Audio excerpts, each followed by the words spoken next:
ଆଜିର କବିତା ପୂର୍ଣ୍ଣିମା। ଆମେ ଯେତେବେଳେ ଛୋଟ ଥିଲୁ, ଛୋଟବେଳେ ଆମର ମାଆ ମାନେ ଗହ୍ମା ପୂର୍ଣ୍ଣିମାର ପିଠା ପାଇଁ କେତେ ସାହି କେତେ ଗାଁ ଯାଇ ବୁଲି ବୁଲି ଢିଙ୍କି କୁଟି ଚୁନା କରୁଥିଲେ ଚାଉଳକୁ। ସେଇ ଚାଉଳକୁ ପିଠା କରି ଆମମାନଙ୍କୁ ଖାଇବାକୁ ଦେଉଥିଲେ। ତାର ଯେଉଁ ସୁଗନ୍ଧ କହିଲେ ନ ସରେ।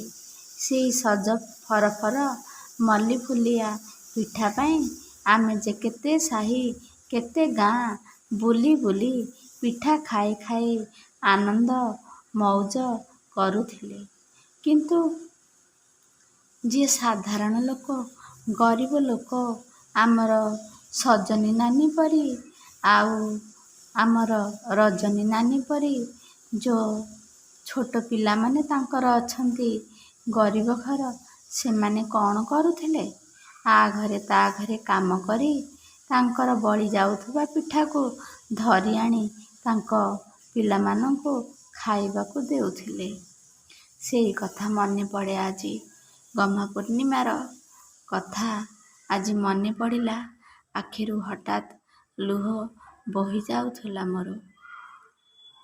ସେଇ ପୂର୍ଣ୍ଣିମାର କଥାଟି ଏବେ ମଧ୍ୟ ମୋତେ ମନେ ପଡ଼େ।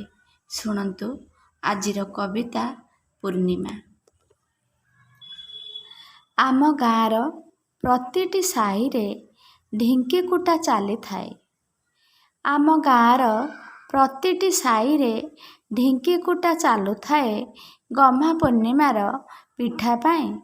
ଆମ ଚାଳିଆରେ ବି ଢିଙ୍କି କୁଟା ଚାଲିଥାଏ ଧୋବ ଫରଫର ଚାଉଳକୁ ନେଇ।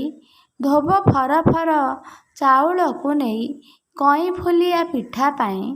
ପଡ଼ିଶା ଘର ସ୍ତ୍ରୀଟିଏ ଭାରି ଦୁଃଖିନୀ ସିଏ। ପଡ଼ିଶା ଘର ସ୍ତ୍ରୀଟିଏ ଭାରି ଦୁଃଖିନୀ ସିଏ। ପେଟ ଚାଖଣ୍ଡକ ପାଇଁ ସ୍ୱାମୀ ଯାଇଛି ଦୂର ବିଦେଶ କିଛି ମୂଲ ପାଇଁ। ବଡ଼ ଝିଅ ସାଆନ୍ତ ଘରେ କାମ କରେ, ସକାଳୁ ଯାଇ ସଞ୍ଜକୁ ଆସେ ଭାରି ସୁନ୍ଦର ସାହି।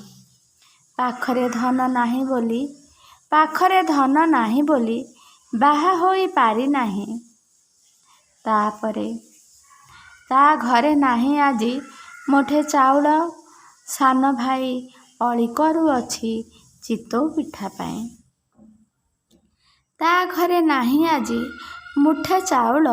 ସାନ ଭାଇ ଅଳି କରୁଅଛି ଚିତଉ ପିଠା ପାଇଁ। ମଉଳା ଆଲୁଅରେ ବସିଛି ଲୁହ ଝରାଉଛି। ଆମ ଢିଙ୍କିର ପ୍ରତିଟି ପାହାର ତା ଛାତିରେ ପଡ଼ୁଛି ଦୁମୁ ଦୁମୁ ହୋଇ। ତା ଛାତିରେ ପଡ଼ୁଛି ଦୁମୁ ଦୁମୁ ହୋଇ। ଦେଖିଲ ତ, ଯାହା ଘରେ ଧନ ନାହିଁ ସିଏ ବା କ'ଣ କରିବ? ସିଏ ବା କ'ଣ ଖାଇବ? ବାବୁ ଘରମାନଙ୍କର ବଞ୍ଚିଥିବା ପିଠା ଆଉ ବଞ୍ଚିଥିବା ଚକୁଳିରେ ସେମାନେ ଯେ ଦିନ ବିତାଇ ଦିଅନ୍ତି, ତାଙ୍କ ମନରେ ନା ସୁଖ ନା ଶାନ୍ତି। ହେଉ, ରହିଲି। ମୋର ଏଇ କବିତାଟି ଆପଣମାନଙ୍କୁ ନିଶ୍ଚୟ ଭଲ ଲାଗିଥିବ।